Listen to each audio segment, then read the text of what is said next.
পরিস্থিতি নিয়ে উদ্বিগ্ন নয়াদিল্লি। তদারকি সরকারের প্রধান মোহাম্মদ ইউনূসের ভূমিকায় প্রশ্ন তৃণমূল সাংসদ সুদীপ বন্দ্যোপাধ্যায়ের। ইউনূসকে সামনে রেখে চক্রান্ত চলছে, অভিযোগ সুকান্ত মজুমদারের।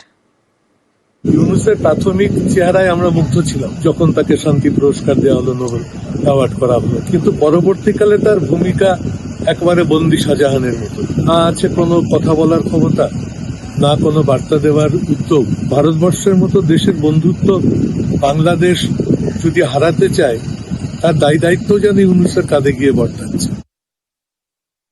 বাংলাদেশে যেভাবে গণহত্যা চলছে এবং যেভাবে হিন্দুদের উপর অত্যাচার হচ্ছে, চিন্ময় প্রভুর উপর অত্যাচার হচ্ছে, শুধু তাই নয়, এমনকি যারা শেখ হাসিনার দলের যারা কর্মী নেতৃত্ব ছিল তাদেরকে পর্যন্ত হত্যা করা হচ্ছে, জেলে পাঠানো হচ্ছে, কেস দেওয়া হচ্ছে।